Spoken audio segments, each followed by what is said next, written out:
ನಡಗುತ್ತಿದ್ರಿ. ಬೆವರಿ ನಡಗಿದ್ದ? ಹೌದು. ಬಹುಶಃ ಚಳಿಯಲ್ಲಿ ನಡಗಿದ್ದಿರ್ಬೇಕು, ಬೆವರ್ಲಿಲ್ಲ ಅಂತ ಕಾಣ್ತದೆ. ನಿಮ್ಗೆ ಚಳಿ ಬಿಸಿ ಯಾವುದು ಭೇದ ಗೊತ್ತಾಗುದಿಲ್ಲ. ಅಲ್ಲ, ನಾನು ಇದ್ದೇಳಿದ್ದೆ ಚಳಿಗೆ ಬೆವರ್ತಾರ? ಅದೇ ಹೇಳುದು, ನೀನು ಯೋಚನೆ ಮಾಡಿಲ್ಲ ನಾ ಬೆವರಿದ್ದೀನಿ ಅಂತ. ಬೆವರ್ಲಿಲ್ಲ ಅಂತ ಕಾಣ್ತದೆ. ಬೆವರಿದ್ದು ನನಗೆ ಗೊತ್ತಿಲ್ವಾ? ಮೈಯ ಚರ್ಮದಿಂದ ಹೊರಬಂದ ನೀರೆಲ್ಲ ಬೆವರೇ. ಆ ಬೆವರಿದ್ದು ನೀವು ಬೆವರಿ ಮತ್ತೆ ಏನೇನು ಗೊತ್ತಾ? ಬಂದ ಬಂದ ಮಾಗದ ಬಂದ ಅಂತ ಹೇಳಿದ್ದು ಮಂಚದಿಂದ ಕೆಳಗೆ ದಪ್ಪನೆ ಕೆಳಗೆ ಬಿಟ್ಟಿತ್ತು. ಹೌದು. ಅದರ ಅರ್ಥ ಏನು? ಮಾಗದನ ಹೆಸರು ಕೇಳಿದ್ರೆ ಹೆದರಿಕೊಳ್ಳುವ ನೀವು ಮಾಗದನನ್ನು ಕೊಲ್ಲುತ್ತೇನೆ ಅಂತ ಹೇಗೆ ಹೇಳಿದ್ದು? ನೀನು ಯೋಚನೆ ಮಾಡು. ಮಾಗದನ ಹೆಸರು ಕೇಳಿ ಹೆದರುವ ನಾನು ಅಂತ ಹೇಳಿದ್ದು. ಮಾಗದನ ಸೆರೆಮನೆಯ ಬಂದಾಗಲೇ ಧೈರ್ಯದಿಂದ ಮಾತಾಡಿದ್ದೇನೆ. ಈಗ ಹೆದರಿಕೆ ಹೊರಟೋಯ್ತು ನನಗೆ. ಅದೇ ಸೆರೆಮನೆ ಮೊನ್ನೆಯಿಂದ ರಾತ್ರಿ ನೀವು ನಮ್ಮ ಮನೆಗೆ ಬರಲಿಲ್ವಾ? ಪತಿ ಬಂದಂತ ನಾನು ಸತಿಯಾದಂತ ನಾನು ಪತಿವ್ರತ ಧರ್ಮವನ್ನು ಅನುಸರಿಸಿ ಪಾದ ಪೂಜೆಯನ್ನು ಮಾಡಿ ನಿಮಗೆ ಮಲಗುವುದಕ್ಕೆ ಪಲ್ಲಂಗ ಸಿದ್ಧಪಡಿಸಿಲ್ಲ. ಹೊತ್ತಿಗೆ ನಿದ್ದೆಗೆ ಜಾರದವರವರೇನೆ ನಿದ್ದೆ ಬಂದದ್ದು ನಿಮ್ಗೆ. ನನಗಿಂತ ಮೊದಲು ನೀನು ಗೊರಕೆ ಹೊಡ್ಲಿಕ್ಕೆ ಪ್ರಾರಂಭ ಮಾಡಿದ್ದೆ. ಗೊರಕೆ ಹೊಡೆದದ್ದು ಹೌದು.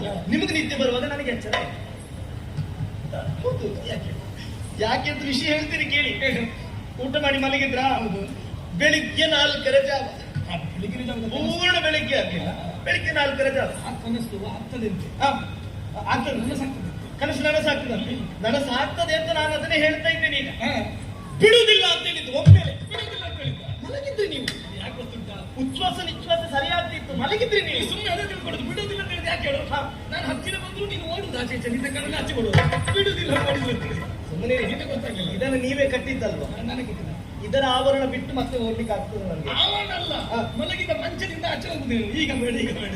ಸುಮ್ಮನೆ ನೀವು ಚಿಕ್ಕವರಿರುವಾಗ ನಿಮ್ಮ ಪ್ರಕರಣ ನಾವು ಕೇಳಲಿಲ್ಲ. ಬೆಣ್ಣೆ ಕದ್ದ, ಲೀಲೆ ಅಂತ ಹೇಳು. ಸೀರೆ ಕದ್ದ, ಹೆಂಡತಿ ಪ್ರಕರಣವೇ ಅಂತ ಹೇಳುದು. ನೋಡುವವರಿಗೆ ಮಾತ್ರ ನಮ್ಮ ಹೆಸರು ಬಂದ್ರೆ ಲೀಲೆ ಅಂತ. ಅದೆಲ್ಲ ಹೇಳಿದ್ರು ನಾನು. ಮಲಗಿದವರು ಒಮ್ಮೆಲೆ ಗೆದ್ದದು ನೀವು ಬಿಡುವುದಿಲ್ಲ ಬಿಡುವುದಿಲ್ಲ ಬಿಡುವುದಿಲ್ಲ ಅಂತ ಹೇಳಿ ನಾನು ಇವರಿಗೇನಾಯ್ತಪ್ಪ ಸರಿಯಾಗಿ ನಿದ್ರೆ ಮಾಡ್ತಾ ಇದ್ದವು, ಯಾಕೆ ಬಿಡುವುದಿಲ್ಲ ಅಂತ ಒಮ್ಮೆ ಎಚ್ಚರಗೊಂಡು ನಿಮ್ಮನ್ನು ನೋಡ್ತೇನೆ. ನೋಡುವಾಗ ಅಲ್ಲಿಯೇ ಮಾಗದ ಬೇಕಿತ್ತು. ಮಾಗದ ಅಂತ. ಹೌದು, ನಿಮ್ದು ಸ್ವರ ಅಷ್ಟುಂಟು ಅಂತ ಗೊತ್ತಾದದೆ ಆ ದಿನ ರಾತ್ರಿ. ಮಾಗದ ಅಂತ ಹೇಳಿದ್ದು ನೋಡ್ತೇನೆ ಸ್ವಾಮಿ, ಕಣ್ಣೆಲ್ಲ ಕೆಂಪಾಗಿತ್ತು. ಅವನ ಮೇಲೆ ಈಗ ನನಗೆ ಸಿಟ್ಟಿದೆ. ಕಣ್ಣು ಕೆಂಪಾಗಿತ್ತು. ಅವಳು ಗಚ್ಚಿದ್ರಿ, ಎಲ್ಲ ನೋಡ್ಬೇಕಿತ್ತು. ಬೆವರಿದ್ರಿ, ಕಡ ಕಡ ಕಡ ಕಡ ಕಡ ಕಡ ಕಡ ಕಡ ಕಡ ಕಡ ನಡಗುತ್ತಿದ್ರಿ. ಬೆವರಿ ನಡಗಿದ್ದ? ಹೌದು. ಬಹುಶಃ ಚಳಿಯಲ್ಲಿ ನಡಗಿದ್ದಿರ್ಬೇಕು, ಬೆವರ್ಲಿಲ್ಲ ಅಂತ ಕಾಣ್ತದೆ. ನಿಮ್ಗೆ ಚಳಿ ಬಿಸಿ ಯಾವುದು ಭೇದ ಗೊತ್ತಾಗುದಿಲ್ಲ. ಅಲ್ಲ, ನಾನು ಇದ್ದೇಳಿದ್ದೆ ಚಳಿಗೆ ಬೆವರ್ತಾರ? ಅದೇ ಹೇಳುದು, ನೀನು ಯೋಚನೆ ಮಾಡಿಲ್ಲ ನಾ ಬೆವರಿದ್ದೀನಿ ಅಂತ. ಬೆವರ್ಲಿಲ್ಲ ಅಂತ ಕಾಣ್ತದೆ. ಬೆವರಿದ್ದು ನನಗೆ ಗೊತ್ತಿಲ್ವಾ? ಮೈಯ ಚರ್ಮದಿಂದ ಹೊರಬಂದ ನೀರೆಲ್ಲ ಬೆವರೇ. ಆ ಬೆವರಿದ್ದು ನೀವು ಬೆವರಿ ಮತ್ತೆ ಏನೇನು ಗೊತ್ತಾ?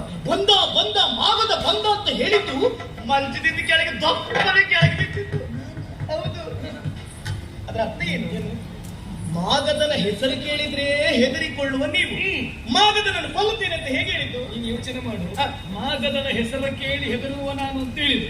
ಮಾಗದನ ಸೆರೆಮನೆಯ ಬಂದಾಗಲೇ ಧೈರ್ಯದಿಂದ ಮಾತಾಡಿದ್ದೇನೆ. ಈಗ ಹೆದರಿಕೆ ಹೊರಟೋಯ್ತು ನನಗೆ. ಅದೇ ಸೆರೆಮನೆಯವರಲ್ಲಿ ಇದ್ದ ಧೈರ್ಯ ಮಾಗದನ ಎದುರಿಲ್ಲ ಅಂತ ತೀರ್ಮಾನ ಮಾಡಿದೆ. ಮತ್ತೆ ಹೆದರಿದ್ದಾಗಿ ನೀವು ಈಗ ನನ್ನಿಂದ ಆಗುದಿಲ್ಲ ಅನ್ನುವಷ್ಟು ಅಭ್ಯಾಸ ಮಾಡ್ಲಿಕ್ಕೆ ಮುಂದಾಗಿದೆ. ಅಲ್ಲದೆ ಹೋದ್ರೆ ಮಲ್ಲ ಯುದ್ಧ ಪ್ರವೀಣನಾದಂತಹ ಮಾಗದನು ಸೆಣಸಾಡುವುದಕ್ಕೆ ನಿಮಗೆ ಸಾಧ್ಯವೇ? ಈಗ ನಾನು ಮಾಡ್ತೇನೆ ಅಂತ ಹೇಳಿದ್ದ. ಅದಲ್ಲ, ಆಸೆ ಮಾಡಬೇಡ. ಅರಸಿ